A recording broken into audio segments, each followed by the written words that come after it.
ప్రతి అక్షరం ప్రజల పక్షం. HR9 న్యూస్ టీవీకి స్వాగతం, సుస్వాగతం. పోలీస్ అనేసరికి అక్కడికి వెళ్తే మమ్మల్ని తిడతారనో కొడతారనో భయపడో పోలీస్ స్టేషన్కి వెళ్ళకూడదు. నాకు బాధ వచ్చింది అంటే ఫస్ట్ గుర్తు రావాల్సింది పోలీస్. నాకు కష్టం వచ్చిందంటే ఫస్ట్ గుర్తు రావాల్సింది పోలీస్. పోలీస్ స్టేషన్ లోకి వెళ్ళి పోలీస్ తో ఆ వివరం చెప్పగానే 50% వాళ్ళకి ఆ కష్టం తీరిపోవాలి. అది ఎప్పుడు తీరుతుంది అంటే పోలీస్ కూర్చొని వాళ్ళు చెప్పింది చెప్పినట్టుగా వింటే ముందు, తర్వాత ఏం జరుగుతుంది తర్వాత విషయం. అంతేగాని పోలీస్ డిపార్ట్మెంట్ వాళ్ళే కూర్చొని కౌంటర్ కేసులు కట్టండి, అవి కట్టండి, ఇవి కట్టండి కాదు. కొంచెం ఆ పోలీస్ డిపార్ట్మెంట్ వాళ్ళకి పబ్లిక్ కి మధ్యలో ఒక బాండింగ్ క్రియేట్ అవ్వాలి.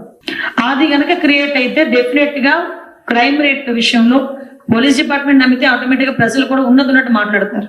ఆటోమేటిక్ గా ప్రాబ్లం కూడా సాల్వ్ అవుతుంది. అట్ ద సేమ్ టైం 17 సంవత్సరాలు మనకి ఉమెన్ మిస్సింగ్ కూడా ఎక్కువగా 16 years నుంచి 21 years ఇన్ బిట్వీన్ ఎక్కువ జరుగుతుంది. ఆ వయసులో పిల్లలు తప్పిపోయారు అని ఏ తల్లిదండ్రులైనా వస్తే స్టార్టింగ్ లోనే అమ్మాయి ఎవరితో వెళ్ళిపోయిందనో అలాంటి మాటలు మాట్లాడొద్దు అని క్లియర్ గా చెప్పడం జరిగింది పోలీస్ డిపార్ట్మెంట్ వాళ్ళందరికీ కూడా. ఎందుకంటే మాక్సిమం చెప్పరు, కానీ ఎందుకంటే ఆ ఏజ్ గ్రూప్ అనేసరికి ఎవరికైనా ఫస్ట్ థాట్ వచ్చేది అలా వచ్చేస్తుంది, కానీ అది తప్పు. సో ఇలాంటి సంఘటనలు కూడా చాలా జరుగుతున్నాయి. కాబట్టి నేనేమంటానంటే ఒక ఫ్రెండ్లీ పోలీస్ వాతావరణం అనేది క్రియేట్ కావాలి, ప్రజల్లో నమ్మకం ఉండాలి. 5 సంవత్సరాలుగా పోలీస్ అంటే ఒక ముద్ర పడిపోయింది.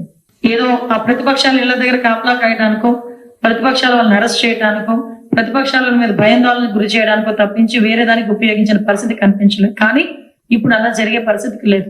డెఫినెట్ గా పోలీస్ డిపార్ట్మెంట్ లో రిఫార్మ్స్ అనేది తీసుకొస్తాం.